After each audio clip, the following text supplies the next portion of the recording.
Hello everyone. Before I begin, I would like you to think about this question. Can a child truly belong to two languages and at the same time belong to two different worlds? Now, this question is important because today many children are growing up bilingual. They are not just learning two languages, they are navigating between different identities, cultures, and environment. In fact, in the study titled Exploring the Interplay of Language Exposure, Language Skills, and Language Cultural Identity Construction in French English Bilingual Adolescents, a, a longitudinal case study by Katie Cohen and colleagues 2024, one of the participants says, I do feel more French the longer we are here. This statement shows something very important. Language is not just about communication, it is about identity, belonging, and experience over time. So, today, what I will be sharing is not just a summary, but an analysis of how bilingualism shapes children's language development across different contexts. The focus of my analysis is bilingualism and children's language development through a case study comparison. First, my name is Nuruldania binti Rostam, and this presentation is for the SLB 3293 Children and Language.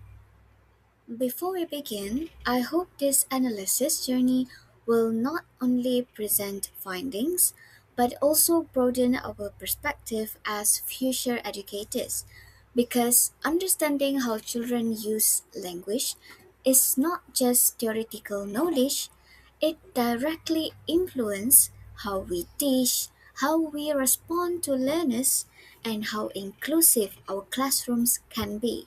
So, the purpose of this presentation is to analyze how bilingualism shapes children's language development across different contexts. To do this, I will compare two key studies. First is from Cohen 2024, the second is from Pilcher 2022. Next, we will evaluate them using four frameworks. First is bilingualism among children. Second is language context. Third is learner context. And finally, we have learning context. So, essentially, I am asking what actually influence how bilingual children learn and use language? Let's first look at the two foundational cases. On the one hand, we have Case 1. The title for Case 1 is Exploring the Interplay of Language Exposure, Language Skills, and Language and Cultural Identity Construction in French English Bilingual Adolescents, a longitudinal case study by Katie Cohen 2024. For simplicity, I will refer to it as Cohen 2024. This is a longitudinal study following three adolescents, Aileen, Camille, and Gabrielle, over a period of 5 years in France. Its significance lies in its slow motion view. It shows us how language and identity are not static but evolve as a child grows. On the other hand, we have Case 2. The title is Translanguaging Within an Early Years Setting in England, the Use of Language by Young Polish Bilingual Learners by Madeleine Pilcher 2022. I will refer to this case as Pilcher 2022. This case shifts our focus to the snapshot view. It looks at 4 years old in an English classroom, capturing a real time, moment to moment interactions of young Polish learners. So, what is the key comparison here? Cohen gives us the long term developmental arc, while Pilcher gives us the immediate interactional reality. So, this contrast between the years and the moment is the very foundation of my analysis today. Before we dive into the analysis, we must evaluate the academic integrity of these studies first. Both Cohen and Pilcher adhered to strict ethical guidelines, ensuring informed consent and anonymity for all participants. However, their methodologies offer a very different windows into the bilingual mind. Let's look at the contrast. From Cohen 2024, first imagine you are following a child for 5 years. That is what Cohen did. Using a longitudinal design, they gathered data through formal interviews, questionnaires, and also proficiency tests. The strength here is that we aren't just seeing a snapshot, we are seeing a movie. We see how Gabriel or Camel language skill grow, stall, or shift as they move through their teenage years. It tracks the evolution of a person in a bilingual setting. Second, Pilcher 2022. Now, contrast that with Pilcher. Instead of years, Pilcher looked at hours through classroom observations, audio recordings, and field notes. She captured 4 years olds in their natural habitat. The strength here is authenticity. There are no tests, no formal questions, just the raw natural interactions of children playing and making meaning. It captures the now of language use. But we must be honest about the limitation.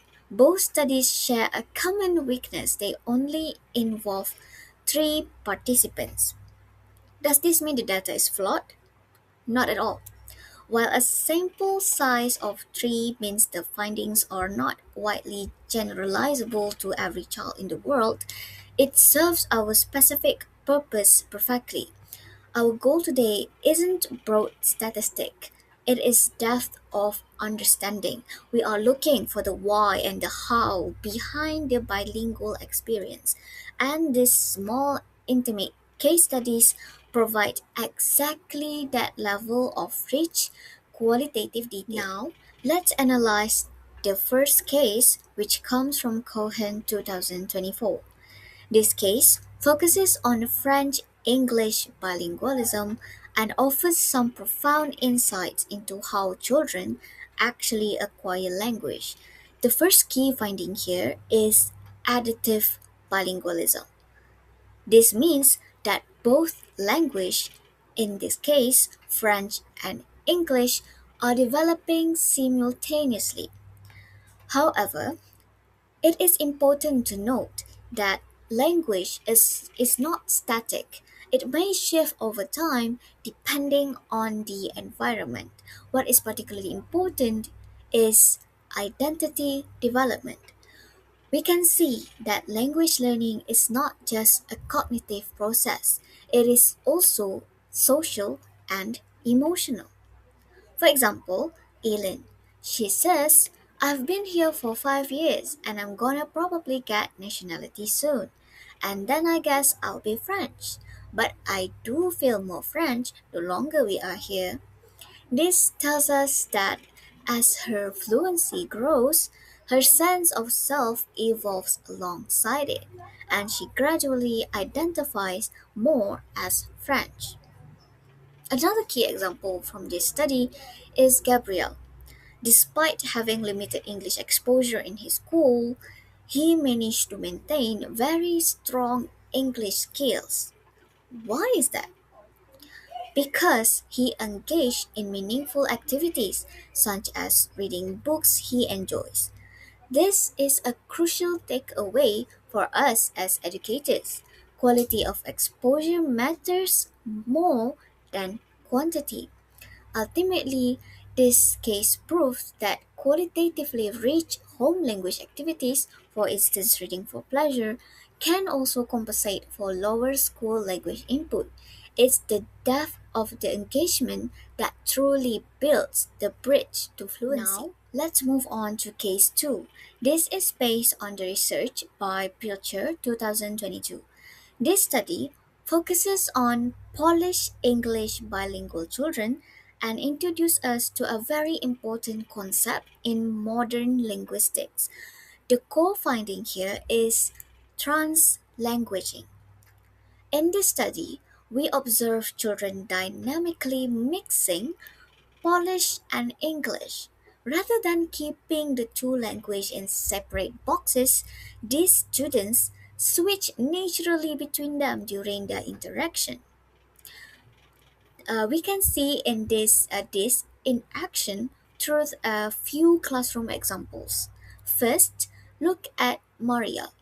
When asked to identify her duvet color, she uses her understanding of Polish to bridge the gap to English.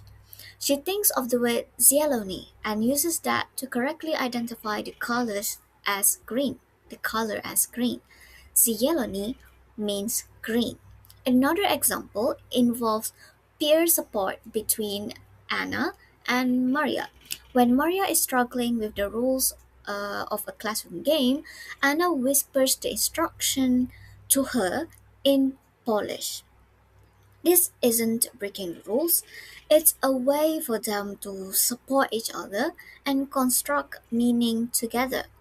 Now, traditionally, some might see this mixing of languages as a sign of confusion or a lack of vocabulary. But Pilcher argues the exact opposite. She argues that this is actually a sophisticated cognitive strategy. These children are using their full linguistic resources to ensure they understand the task at hand, supporting each other and constructing meaning together. This is a perfect example of Cummins' 2021 interdependence hypothesis in action. The idea that skills in one language support the development of another. So, the big takeaway here is that translanguaging is not a weakness.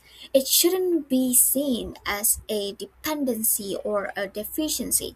Instead, it is a clear sign of flexibility in thinking, high level of intelligence, and also strong social interaction skills. It is a cognitive scaffold that helps them build a bridge between their home life and their school environment. To bring our analysis together, let's apply the first framework, bilingualism among children. This framework synthesizes the two cases we just discussed to give us a broader understanding of how young learners navigate multiple languages. First, we have Cohen, which highlights adaptive bilingualism. As we saw with Eileen and Gabriel, this is the process where both language develop and grow progressively over time. Even though one language might dominate at certain stages, the crucial part is that both are maintained and valued. Meanwhile, Pilcher, which focuses on translanguaging, this is the fluid mixing of language within a single interaction. It is about children using their linguistic repertoire or skill, everything they know in both language, to make meaning in the moment. These cases are supported by two major theoretical perspectives. Cummins 2021 reminds us that bilingual competence is interdependent and flexible, while Baker 2011 argues that bilingualism should be seen as a continuum, not a fixed binary of either or. So, what is our conclusion? Bilingualism should not be viewed as two separate systems operating in isolation. It is it is not like having two different books in a backpack that you never open at the same time. Instead, as our framework shows, it is dynamic and interconnected. It is a single, flexible system that allows children to navigate their social, emotional, and also academic worlds more effectively. Moving forward, the second context is the language context of language learning. While our first framework looked at the internal process of the child, this one looks outward at the environments, the home and the school that shape their development. In the work of Cohen 2024, we see a clear functional division. For these students, French dominates at home while English is the primary medium of schooling. Because of this split, institutional instruction becomes absolutely vital. Without strong support in the school language, there is a real risk of skill atrophy, where the heritage language might weaken if the school context becomes too dominant. Conversely, Pilcher 2022 shows us the power of classroom translanguaging. When a classroom environment actively affirms a student's home language, like Polish in this study, something remarkable happens. Instead of being restricted, learners are empowered to use their full prior linguistic ability to construct meaning. This leads to much more inclusive and also effective bilingual development. This is backed by Baker 2011, who argues that societal and institutional support is the bedrock of sustaining bilingualism. Similarly, Cummins 2021 emphasized that we must affirm our learners' linguistic resources rather than asking them to leave half of their identity behind. The key takeaway from this framework is simple but also powerful. Context determines whether language are maintained or gradually lost. As educators, we are part of that context. If we create environments that value both language, we ensure maintenance. If we ignore the home language, we risk the loss of a child's heritage. It is the environment that decides the outcome. Furthermore, we have the learner context. From Cohen, we observe older learners who are navigating the complex intersection of language and self perception. Here, identity matters because language is no longer just a tool for communication, it becomes a badge of social belonging. For them, social proficiency is deeply tied to their emotional investment and their desire to align with a specific cultural group. As we saw with Eileen, her increasing fluency in French was not just a cognitive achievement, but a reflection of her growing sense of feeling more French over time. As for Pilcher, where we observe younger learners, at this developmental stage, the primary focus is on communication rather than linguistic perfection. We see a pattern of fluid translanguaging where there is virtually no identity pressure. These children do not yet view their two language as competing force or markers of social status. Instead, their focus is on communication and meaning making.